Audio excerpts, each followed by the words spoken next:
ಬೆಲೆ ಏರಿಕೆ ವಿರುದ್ಧವಾಗಿ ಈಗ ಆಕ್ರೋಶ ಜಾಸ್ತಿ ಆಗ್ತಿದೆ. ಒಂದ್ ಕಡೆ ಬಿಜೆಪಿಯವರು ಪ್ರತಿಭಟನೆ ಮಾಡ್ತಾ ಇದ್ದಾರೆ, ಮತ್ತೊಂದು ಕಡೆ ಕೇಂದ್ರ ಸರ್ಕಾರದ ವಿರುದ್ಧ ರಾಜ್ಯ ಕಾಂಗ್ರೆಸ್ ಪ್ರತಿಭಟನೆಯನ್ನ ಮಾಡ್ತಾ ಇದೆ. ಕೇಂದ್ರದಿಂದ ಬೆಲೆ ಏರಿಕೆ ಅಂತ ಹೇಳಿ ಆಕ್ರೋಶವನ್ನು ವ್ಯಕ್ತಪಡಿಸ್ತಾ ಬೆಂಗಳೂರಿನ ಫ್ರೀಡಂ ಪಾರ್ಕ್ನಲ್ಲಿ ಪ್ರತಿಭಟನೆಯನ್ನ ಮಾಡಲಾಗ್ತಾ ಇದೆ. ಸಿಎಂ, ಡಿಸಿಎಂ, ಸಚಿವರು, ಶಾಸಕರು ಈ ಪ್ರತಿಭಟನೆಯಲ್ಲಿ ಪಾಲ್ಗೊಂಡಿದ್ದಾರೆ. ಬೇಕಿತ್ತ ದುಬಾರಿ ಬೆಲೆ ಏರಿಕೆ ನೀತಿಯ ಹೆಸರಲ್ಲಿ ಕಾಂಗ್ರೆಸ್ ಪ್ರತಿಭಟನೆಯನ್ನ ಮಾಡ್ತಾ ಇದೆ. ಇನ್ನೊಂದು ಕಡೆ ಬಾಗಲಕೋಟೆಯಲ್ಲಿ ಬಿಜೆಪಿ ರಾಜ್ಯ ಸರ್ಕಾರದ ವಿರುದ್ಧವಾಗಿ ಜನಾಕ್ರೋಶ ಯಾತ್ರೆಯನ್ನು ನಡೆಸ್ತಾ ಇದೆ. ಅಂಬೇಡ್ಕರ್ ಪ್ರತಿಮೆಗೆ ಮಾಲಾರ್ಪಣೆ ಮಾಡಿ ವಿಜಯೇಂದ್ರ ಇದಕ್ಕೆ ಚಾಲನೆಯನ್ನ ಕೊಟ್ಟಿದ್ದಾರೆ. ಎತ್ತಿನ ಬಂಡಿ ಮೇಲೇರಿ ಬಾರ್ಕೋಲ್ ಪ್ರದರ್ಶನ ಮಾಡುವ ಮೂಲಕ ಚಾಲನೆಯನ್ನ ಕೊಟ್ಟರು.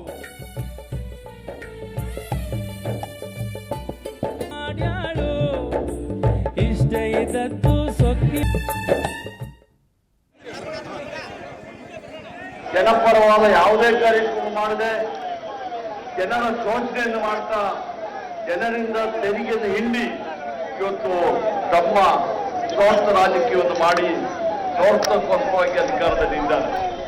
ಬಹುಶಃ ತಾವೆಲ್ಲ ನೋಡಿದರು, ಪ್ರಧಾನಿ ಮೋದಿಯವರು ಅಧಿಕಾರಕ್ಕೆ ಬರೋ ಮೊದಲು ಯಾವ ಭಾಷಣ ಮಾಡಿದ್ದಾರೆ. ಒಂದು ಕಡೆ ಕೇಂದ್ರ ಸರ್ಕಾರದ ಬೆಲೆ ಏರಿಕೆ ನೀತಿಯನ್ನ ಖಂಡಿಸಿ ರಾಜ್ಯ ಸರ್ಕಾರ ಇವತ್ತು ದೊಡ್ಡ ಮಟ್ಟದಲ್ಲಿ ಫ್ರೀಡಂ ಪಾರ್ಕ್ನಲ್ಲಿ ಪ್ರತಿಭಟನೆಯನ್ನ ಮಾಡ್ತಾ ಇದೆ. ಕೈ ಸರ್ಕಾರದ ವಿರುದ್ಧ ಕಮಲ ಕೂಡ ಇನ್ನೊಂದು ಕಡೆ ಜನಾಕ್ರೋಶ ಯಾತ್ರೆಯನ್ನ ವಿಜಯೇಂದ್ರ ನೇತೃತ್ವದಲ್ಲಿ ರಾಜ್ಯಾದ್ಯಂತ ಮಾಡ್ತಾ ಇದೆ. ಇವತ್ತು ಬಾಗಲಕೋಟೆ ಮತ್ತೆ ಸಂಜೆ ಮೇಲೆ ವಿಜಯಪುರದಲ್ಲಿ ಜನಾಕ್ರೋಶ ಯಾತ್ರೆ ನಡೆಯುತ್ತೆ. ಬಾಗಲಕೋಟೆಯಲ್ಲಿ ಇದಕ್ಕೆ ಯಾತ್ರೆಗೆ ಚಾಲನೆಯನ್ನ ವಿಜಯೇಂದ್ರ ಅವರು ಕೊಟ್ಟಿದ್ದಾರೆ. ಎತ್ತಿನ ಬಂಡಿ ಮೇಲೆ ಕೂತು ಬಾರ್ಕೋಲ್ ಹಿಡಿಯೋ ಮೂಲಕ ಈ ಜನಾಕ್ರೋಶ ಯಾತ್ರೆಗೆ ಅಲ್ಲಿ ಚಾಲನೆಯನ್ನ ಕೊಟ್ಟಿದ್ದಾರೆ ಬಾಗಲಕೋಟೆಯಲ್ಲಿ. ಈಗ ನೋಡಿ, ಪರಸ್ಪರ ಇವರು ಆರೋಪ ಪ್ರತ್ಯಾರೋಪಗಳನ್ನ ಮಾಡ್ತಾ ಬೆಲೆ ಏರಿಕೆ ಮಾಡೋದೇನು ನಿಲ್ಲಿಸಿಲ್ಲ. ಈಗ ಒಂದ್ ಕಡೆ ಕಾಂಗ್ರೆಸ್ ಸರ್ಕಾರ ರಾಜ್ಯದಲ್ಲಿ ಬೆಲೆ ಏರಿಕೆ ಮಾಡಿದೆ, ಇನ್ನೊಂದು ಕಡೆ ಬಿಜೆಪಿ ಸರ್ಕಾರ ಕೇಂದ್ರದಲ್ಲಿ ಜನರ ಮೇಲೆ ಹೊರೆಯನ್ನ ಹಾಕಲಾಗ್ತಾ ಇದೆ ಆರ್ಥಿಕವಾಗಿ. ಇವರು ಇದರಲ್ಲೂ ರಾಜಕೀಯ ಬೇಳೆ ಬೇಯಿಸ್ಕೊಳ್ತಾ ಇದ್ದಾರೆ. ಆದ್ರೆ ಇದರ ನೇರ ಎಫೆಕ್ಟ್ ತಟ್ಟಿರೋದು ಯಾರಿಗೆ? ಜನಸಾಮಾನ್ಯರಿಗೆ.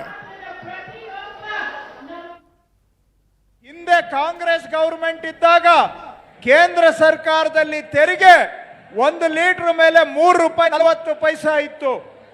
ಬಿಜೆಪಿ ಬಂದ ಮೇಲೆ ₹20 ಮಾಡಿದ್ದಾರೆ.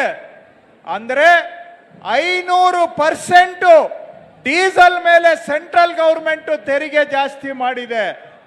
ಪೆಟ್ರೋಲ್ ಮೇಲೆ ಹಿಂದೆ ಕಾಂಗ್ರೆಸ್ ಇದ್ದಾಗ ₹9.20 ಇತ್ತು ಸೆಂಟ್ರಲ್ ಗವರ್ಮೆಂಟ್ ಟ್ಯಾಕ್ಸು.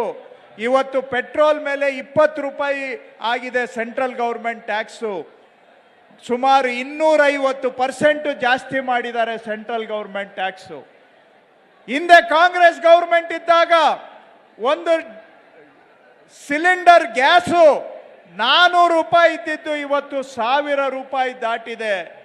ಅದೇ ರೀತಿ ನೀವು ಎಣ್ಣೆ, ಬೇಳೆ, ಸಿಮೆಂಟು, ಸ್ಟೀಲು, ಸಾಮಾನ್ಯರು ಬಳಸುವ ಪ್ರತಿಯೊಂದು ಐಟಮ್ ಮೇಲೂ ಕೂಡ ಯದ್ವಾ ತದ್ವಾ ರೇಟ್ಗಳನ್ನ ಜಾಸ್ತಿ ಮಾಡಿ ಸಾಮಾನ್ಯ ಭಾರತೀಯರಿಂದ ಒಳ್ಳೆ ಜಿಗಣೆ ರಕ್ತ ಹೀರಿದ ಹಾಗೆ ಸೆಂಟ್ರಲ್ ಗವರ್ಮೆಂಟ್ ಜನಗಳಿಂದ ಸುಲಿಗೆ ಮಾಡ್ತಾ ಇದೆ.